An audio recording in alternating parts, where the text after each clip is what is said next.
Mark Fisher était un chef d'entreprise prospère, respecté de tous. Mais lorsque de petites sommes d'argent commencèrent à disparaître de son bureau, il eut une idée audacieuse. Laisser un coffre rempli de billets, grand ouvert au milieu de la pièce. Son but ? Découvrir un éventuel voleur. Mais ce qu'il apprit cette nuit-là le laissa sans voix. Une simple femme de ménage, confrontée à l'argent, eut une réaction si inattendue qu'elle toucha profondément le cœur de Mark et bouleversa la vie de tous ceux qui les entouraient, y compris la sienne. Mais avant de commencer, dites-nous en commentaire d'où vous regardez cette vidéo. C'est toujours fascinant de voir jusqu'où nos histoires voyagent. Mark avait toujours été un homme de principe. À 42 ans, il avait bâti de ses propres mains la société Fisher & Associés, à San Francisco, un cabinet de conseil devenu une référence dans le secteur. Mais dernièrement, quelque chose le perturbait profondément. De petites sommes d'argent avaient commencé à disparaître. D'abord 20 $ dans le tiroir de l'accueil, puis 50 dans le fond de secours de la cuisine. Des montants modestes, certes, mais qui dérangeaient Mark bien plus qu'il ne voulait l'admettre. Un mardi matin, il prit une décision qui allait tout changer. Il plaça 500 $ en espèces dans le coffre du bureau de direction et en laissa délibérément la porte grande ouverte. Il installa une petite caméra cachée et décida d'observer discrètement qui entrerait dans la pièce au cours de la journée. Ce n'était pas un piège cruel, mais un test qu'il espérait voir tout le monde réussir. Tout au long de la journée, plusieurs employés passèrent dans le bureau. Le comptable, James, vérifia quelques documents et repartit sans même jeter un œil au coffre. Sandra, sa secrétaire principale, vint organiser l'agenda de Mark et ne prêta aucune attention à l'argent visible. Mark commença à se sentir soulagé. Peut-être avait-il été parano. Il était près de 20 heures quand Megan Crawford entra dans la pièce. C'était l'agente d'entretien du soir, une femme de 35 ans, toujours discrète et polie. Mark l'observait depuis son écran de surveillance, installé chez lui. Megan entra avec ses produits de nettoyage, comme à son habitude. En apercevant le coffre ouvert et rempli de billets, elle s'arrêta net. Mark se pencha en avant, fixant chacun de ses gestes. Megan regarda autour d'elle, comme pour s'assurer qu'elle était seule. Et là, il se produisit quelque chose que Mark n'aurait jamais imaginé. Au lieu de saisir l'argent, Megan se mit à pleurer. Pas de simples larmes, un sanglot profond, douloureux, comme si elle portait en elle toute la souffrance du monde. Elle s'approcha du coffre, tendit la main vers les billets, puis s'arrêta en plein mouvement. Ses larmes coulaient en silence, tandis qu'elle secouait la tête, comme si elle luttait contre quelque chose de bien plus fort qu'elle. De longues minutes s'écoulèrent ainsi. Megan restait là, en larmes, à contempler cet argent qui aurait pu résoudre tant de problèmes, mais qu'elle savait ne pas lui appartenir. Mark coupa le moniteur et fonça au bureau. Il devait comprendre ce qui se passait. Lorsqu'il arriva dans la salle de direction, il trouva Megan encore là, essuyant ses larmes du revers de la main, tentant de se ressaisir pour continuer son travail. « Megan, » dit Mark doucement, pour ne pas l'effrayer, « est-ce que tout va bien ?» Elle se retourna brusquement, essayant de cacher son visage. « Excusez-moi, monsieur Fisher, je ne devrais pas pleurer pendant mes heures de travail. Je vais terminer le ménage tout de suite. » « Ne vous inquiétez pas pour le ménage. Asseyez-vous, je vous en prie. » Mark désigna une chaise autour de la table de réunion. « J'aimerais discuter avec vous. » Megan hésita, puis s'assit au bord de la chaise, visiblement mal à l'aise. Mark prit place en face d'elle, sans la barrière formelle du bureau. « Megan, depuis combien de temps travaillez-vous ici ?» demanda-t-il, bien qu'il connaisse déjà la réponse. « 3 ans, monsieur Fisher. Et durant ces 3 années, vous avez toujours été irréprochable. Sérieuse, discrète, investie. » Il fit une pause. « C'est pour ça que, en vous voyant pleurer devant le coffre, j'ai compris qu'il y avait un vrai problème. » Les yeux de Megan se remplirent à nouveau de larmes. « Je n'ai pas touché à l'argent, monsieur. Je vous le jure. »« Je sais que vous n'y avez pas touché. Je vous ai vu, sur la vidéo. Mais j'aimerais savoir pourquoi vous pleuriez. » Meghan baissa la tête, et sa voix, lorsqu'elle parla enfin, était brisée. « Cela fait 2 mois que je ne suis plus payé, monsieur Fisher. Moi et d'autres agents de nettoyage, de maintenance, ainsi que les hôtesses à l'accueil. Monsieur Gregory nous a dit que l'entreprise rencontrait des difficultés et qu'il fallait patienter. » Mark eut l'impression de recevoir un coup de poing dans l'estomac. « Comment ça, 2 mois sans salaire? C'est impossible. Je valide tous les paiements. » Monsieur Gregory a dit que vous étiez au courant, que c'était une mesure temporaire, et que si nous en parlions à quelqu'un, nous risquions de perdre notre poste. La colère monta en lui comme une vague brûlante. Gregory Hansen était son directeur financier depuis 5 ans, un homme en qui il avait une confiance aveugle. « Meghan, j'ai besoin que vous me racontiez tout, depuis le début. » Alors Meghan se livra. Elle expliqua comment Gregory avait réuni les employés les moins bien payés et leur avait dit que l'entreprise traversait une crise, qu'il avait reçu l'ordre de suspendre temporairement leur salaire pour préserver les emplois. Il avait même menacé ceux qui oseraient se plaindre. « Ma mère est malade, monsieur Fisher. Elle a besoin de médicaments très chers pour le cœur. Je ne peux plus les lui acheter. Je n'ai pas payé le loyer depuis 2 mois. Quand j'ai vu cet argent, pendant une seconde, j'ai cru que je pouvais tout régler. Mais je savais que ce n'était pas à moi. Je savais que ce serait du vol. » Les larmes coulaient librement sur ses joues. « Pardon d'avoir pleuré sur mon lieu de travail. C'est juste que, parfois, on n'en peut plus. » Mark se leva et alla jusqu'au coffre. Il prit toute la somme et revint vers Meghan. « Prenez cet argent, c'est votre salaire des 2 derniers mois, avec des intérêts. »« Monsieur Fisher, je ne peux pas accepter. »« Si, vous pouvez. Et demain matin, je veux une liste de tous les employés qui sont dans la même situation que vous. » Il fit une pause, reprenant son calme. « Et Meghan, désormais, si quelqu'un vous dit que j'ai demandé à suspendre les salaires ou vous menace d'une quelconque manière, vous venez m'en parler directement. C'est clair ?» Meghan acquiesça, les mains tremblantes en tenant les billets. « Merci, monsieur Fisher. Vous ne pouvez pas imaginer ce que ça représente pour moi. » Après le départ de Meghan, Mark resta seul dans la pièce, fixant le coffre vide. Le test qu'il avait imaginé pour démasquer un voleur lui avait révélé bien pire, un traître au sein de sa propre entreprise, un homme qu'il croyait être un ami. Le lendemain matin, Mark arriva au bureau avant tous les autres employés. Il devait examiner les registres financiers avant d'affronter Gregory. Ce qu'il découvrit lui donna la nausée. Au cours des 3 derniers mois, les salaires des employés les moins bien payés avaient été transférés vers un compte qu'il ne reconnaissait pas. Pire encore, les documents montraient sa propre signature autorisant ces virements. Mark savait qu'il n'avait jamais signé ces papiers. Quelqu'un avait falsifié sa signature ou utilisé des tampons qu'il croyait en lieu sûr. À 9 heures précises, comme à son habitude, Gregory entra dans le bureau. Mark l'attendait déjà dans la salle de direction, les documents étalés sur la table. « Bonjour Mark, tu es matinal aujourd'hui. » Gregory entra avec son sourire habituel, portant son café du matin comme si de rien n'était. « Gregory, il faut qu'on parle sérieusement. » Mark lui montra la chaise en face de lui. « Assieds-toi. »« Bien sûr, bien sûr. Pourquoi cette tête? Il s'est passé quelque chose ?» Gregory s'installa, mais Mark remarqua un léger tremblement dans ses mains. Mark prit les documents et les posa devant lui. « J'aimerais que tu m'expliques ces transferts.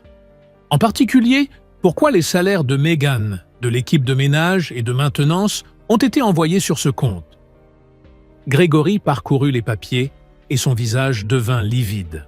Il resta silencieux pendant quelques secondes, manifestement à la recherche d'une excuse. « Mark, je peux tout expliquer. C'est plus compliqué qu'il n'y paraît. » « Je t'écoute. On avait des problèmes de trésorerie, tu t'en souviens? J'ai pris la décision de retarder certains paiements pour éviter que l'entreprise ne passe dans le rouge. Je pensais que tu serais d'accord. » Marc frappa la table du poing. « Grégory, il s'agit de près de 40 000 $ en 3 mois. Et pourquoi ce compte est-il à ton nom? Pourquoi ne m'en as-tu pas parlé? Et pourquoi diable as-tu dit aux employés que j'étais au courant ?» Grégory se leva brusquement, commençant à faire les 100 pas. « Marc, tu ne comprends pas la pression que je subissais. Il y avait des factures à payer, des fournisseurs qui menaçaient de rompre leur contrat. J'ai fait ce que je pensais être le mieux pour l'entreprise. Ou pour l'entreprise, ou pour toi. » Et là, Grégory changea du tout au tout. Le gestionnaire nerveux et sur la défensive devint soudain froid et calculateur. Il s'arrêta net et fixa Marc droit dans les yeux. « Marc, je te conseille de réfléchir à 2 fois avant de continuer dans cette voie. J'ai accès à beaucoup d'informations sensibles concernant cette entreprise. Des documents montrant certaines irrégularités que TU aurait commises. De quoi tu parles ?» Grégory sortit une enveloppe de sa mallette. « Je parle de ces virements vers des comptes offshore que TU a effectués l'année dernière. Des transferts absents de la comptabilité officielle. De l'argent qui a quitté l'entreprise pour des comptes personnels à ton nom. » Marc examina les documents que Grégory venait de déposer sur la table. Il s'agissait de relevés bancaires et d'ordres de virement qui semblaient authentiques, tous portant sa signature. « Grégory, ces documents sont des faux. Je n'ai jamais fait ces virements. »« Prouve-le, » répliqua Grégory avec un sourire glacial.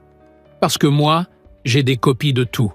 Et si tu continues à parler des salaires, ces copies pourraient bien tomber entre de mauvaises mains. Des auditeurs, le fisc, le procureur. » Marc eut l'impression que le sol se dérobait sous ses pieds. C'était du chantage, pur et simple. Grégory n'était pas seulement en train de détourner de l'argent, il avait en plus fabriqué de fausses preuves pour se protéger. « Qu'est-ce que tu veux, Grégory ? Je veux que tu abandonnes cette enquête. Je rembourserai petit à petit les salaires. Tu oublies toute cette histoire et on continue à travailler comme avant. » Marc fit semblant de réfléchir quelques instants. « Et si je refuse ? Alors tu pourras expliquer au fisc et au FBI ces virements offshore, avec ta signature et tes empreintes partout. Je te souhaite bonne chance. » Marc se leva et tendit la main. « Très bien, Grégory, tu as gagné. Mais il me faut quelques jours pour digérer tout ça. »« Bien sûr, je savais que tu comprendrais, » dit Grégory, soulagé, en serrant la main de Marc. Faisons comme si cette conversation n'avait jamais eu lieu. Dès que Grégory quitta la salle, Marc attrapa son téléphone et appela son avocat personnel, Thomas Wright. « Tom, j'ai besoin de toi ici tout de suite. Et apporte du matériel d'enregistrement. On a un sérieux problème. » 2 heures plus tard, Thomas arriva avec tout le nécessaire. Marc lui expliqua la situation, et ensemble, ils mirent en place un plan. Marc allait parler à nouveau avec Grégory. Cette fois, tout serait enregistré dans l'espoir d'obtenir des aveux clairs. Dans l'après-midi, Marc convoqua Grégory une seconde fois. « Grégory, j'ai réfléchi à notre discussion de ce matin.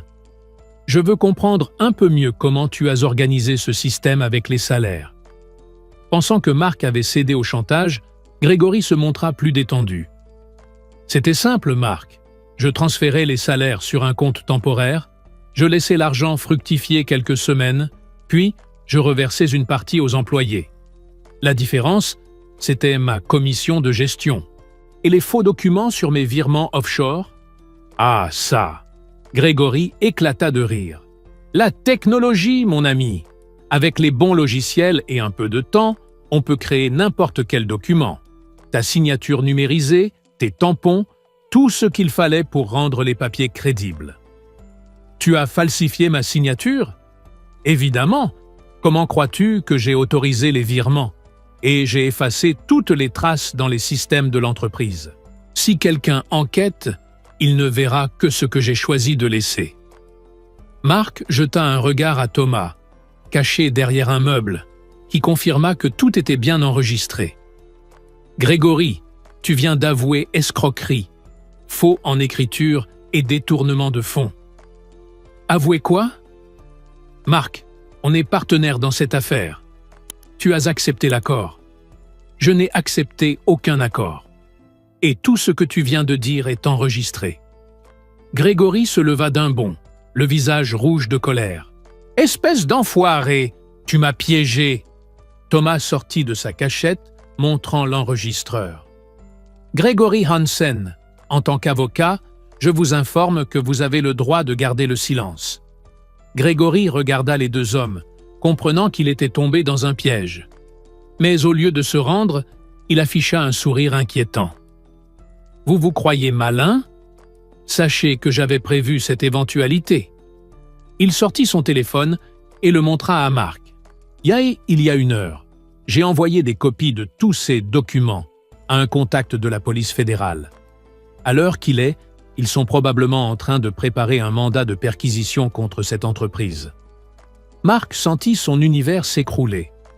Grégory avait pris les devants et utilisé ces faux documents comme arme de défense. La guerre ne faisait que commencer.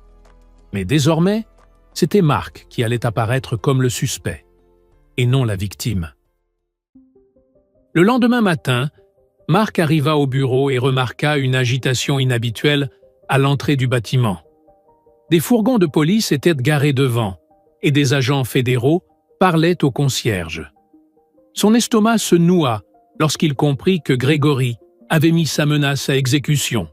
L'agent en charge, Robert Chen, s'approcha de lui avec un mandat à la main. « Monsieur Fisher, nous avons un mandat judiciaire pour saisir des documents et du matériel liés à des soupçons de délits financiers commis par votre entreprise. » Marc tendit le document à son avocat, Thomas, qui était arrivé avec lui. « Mon client va coopérer pleinement à l'enquête, » déclara l'avocat.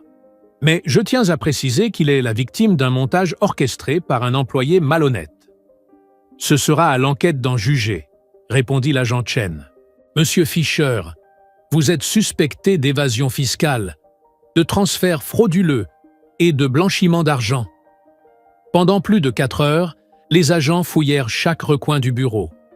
Ils emportèrent ordinateurs, dossiers, disques durs, tout ce qui pouvait contenir des preuves.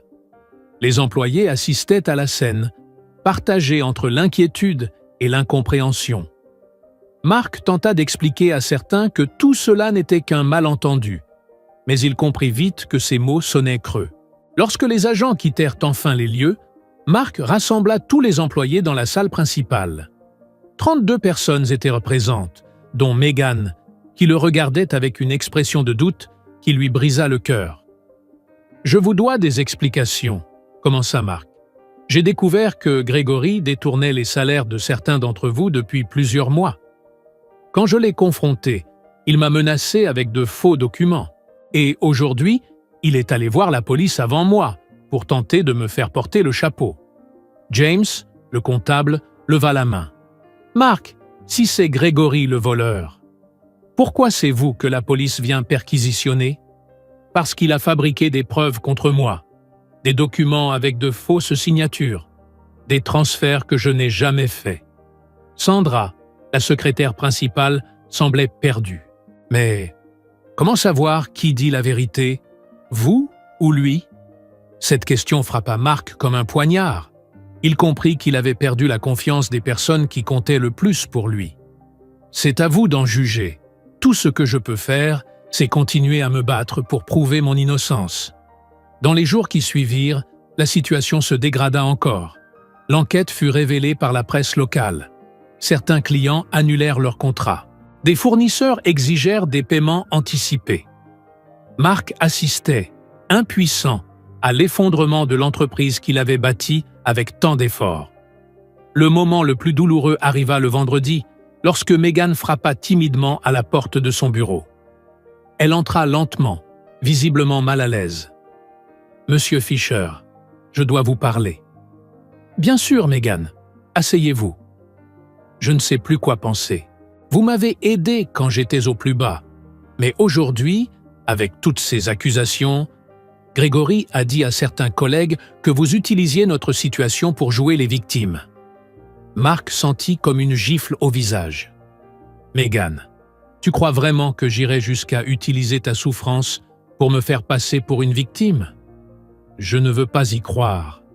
Mais les preuves que la police a l'air solide, et Grégory est ici depuis plus longtemps que moi. Mark hocha lentement la tête. Je comprends. Tu as le droit de douter. Tout ce que je te demande, c'est d'attendre que la vérité éclate. Après le départ de Megan, Mark resta seul dans son bureau, les yeux perdus dans la vue sur la ville qu'il aimait tant. Pour la première fois depuis le début de cette histoire, il pensa sérieusement à tout abandonner. Sa réputation était ruinée, son entreprise en train de sombrer, et même ceux qui l'avaient aidé doutaient désormais de lui. Ce soir-là, en rentrant chez lui, Mark trouva sa femme Sarah l'attendant dans le salon. Elle affichait cette expression grave qu'il connaissait trop bien.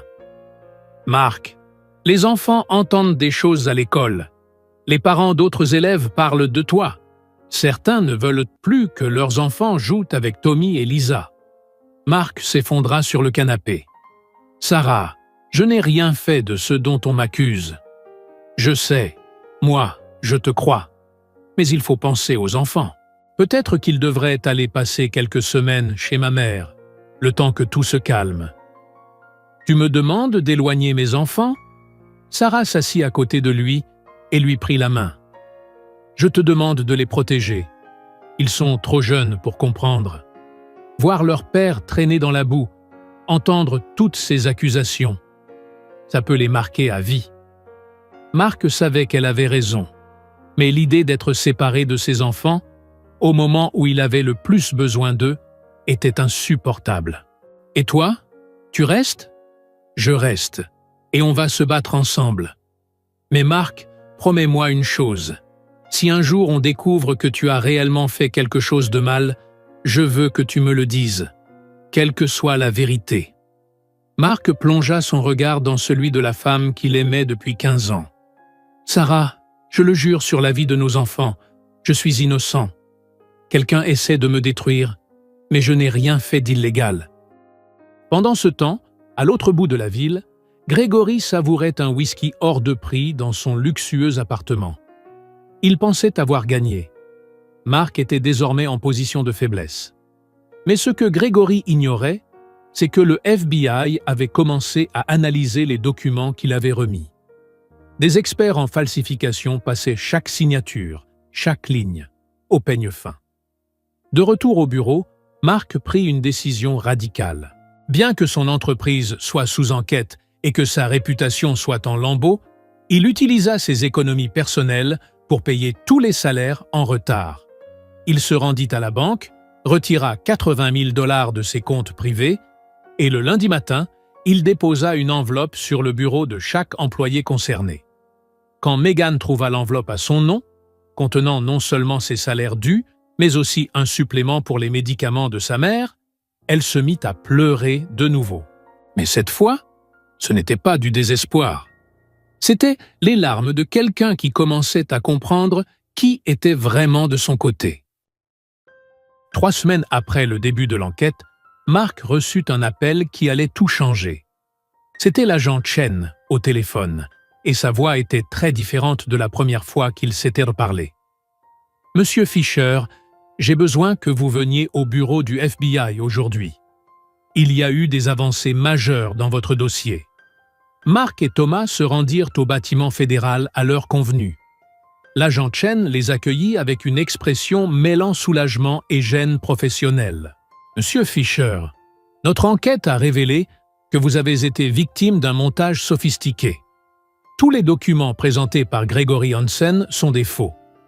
Nos experts ont confirmé que vos signatures ont été manipulées numériquement et que vos tampons ont été reproduits sans autorisation. » Mark sentit un énorme poids se lever de ses épaules. « Et Grégory » ? Grégory Hansen a été arrêté ce matin. En plus des délits commis au sein de votre entreprise, nous avons découvert qu'il utilisait le nom de Fisher & Associés pour démarcher des clients à son compte et détourner des paiements. Il sera poursuivi pour escroquerie, faux en écriture, abus de biens sociaux et association de malfaiteurs. Thomas se pencha légèrement vers l'avant. association de malfaiteurs? Oui, il ne travaillait pas seul. Nous avons la preuve qu'il avait recruté des spécialistes de la falsification et des hackers pour manipuler des systèmes bancaires. L'affaire est bien plus vaste qu'on ne l'imaginait. En sortant du bâtiment du FBI, Mark appela immédiatement Sarah. « C'est fini, mon amour. Je suis libre. » Toutes les accusations ont été levées. Cet après-midi-là, Mark convoqua à nouveau tous les employés de l'entreprise. L'atmosphère avait radicalement changé. Les visages étaient soulagés, mais portaient aussi une certaine honte d'avoir douté de lui. « Avant tout, je veux vous présenter mes excuses, » commença Mark. « Désolé de ne pas avoir découvert plus tôt ce que Grégory faisait. Désolé que vous ayez dû subir cette situation injuste, et désolé de vous avoir entraîné dans un conflit qui n'aurait jamais dû vous concerner. » Megan leva la main. « Monsieur Fisher, je crois que c'est à nous de vous demander pardon. Surtout moi. Vous nous avez tendu la main quand on en avait le plus besoin, et pourtant, on a douté de vous. » Mark secoua la tête. « Megan, vous aviez toutes les raisons de douter.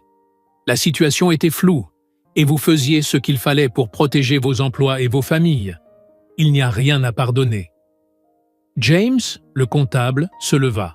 « Mark, que va-t-il advenir de l'entreprise maintenant? On a perdu beaucoup de clients pendant l'enquête. On va reconstruire. Mais cette fois, on va faire les choses différemment. » Il marqua une pause. « Ces dernières semaines m'ont ouvert les yeux. J'ai découvert que certains d'entre vous vivaient dans des situations précaires, et je l'ignorais totalement. J'ai aussi compris qu'il y avait un fossé entre la direction et les équipes de terrain. » Mark regarda chacun dans les yeux.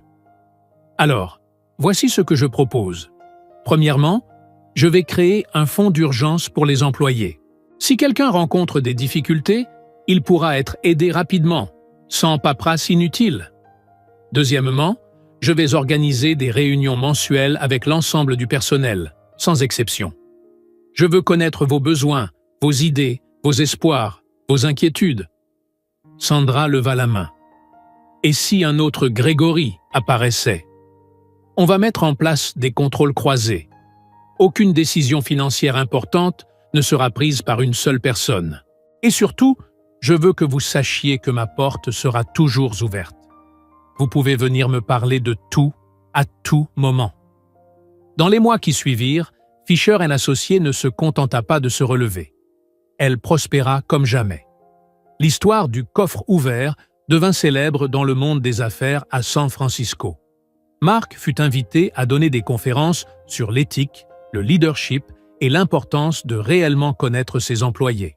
Lors d'une de ces conférences, un jeune entrepreneur lui posa une question. « Monsieur Fisher, quelle est la plus grande leçon que vous avez tirée de cette épreuve? » Mark réfléchit quelques instants avant de répondre. « J'ai appris que la véritable richesse d'une entreprise ne se mesure pas dans ses bilans comptables. Elle se trouve dans les personnes. Quand vous vous souciez vraiment des gens qui travaillent avec vous, quand vous les traitez comme une famille, ils deviennent votre plus grand capital. » 2 ans plus tard, Fisher & Associés fut élu meilleure entreprise où travailler à San Francisco. Le jour de la remise des prix, Mark fit un discours devenu célèbre dans toute la ville. « Quand j'ai laissé ce coffre ouvert, je pensais tester l'honnêteté de mes employés.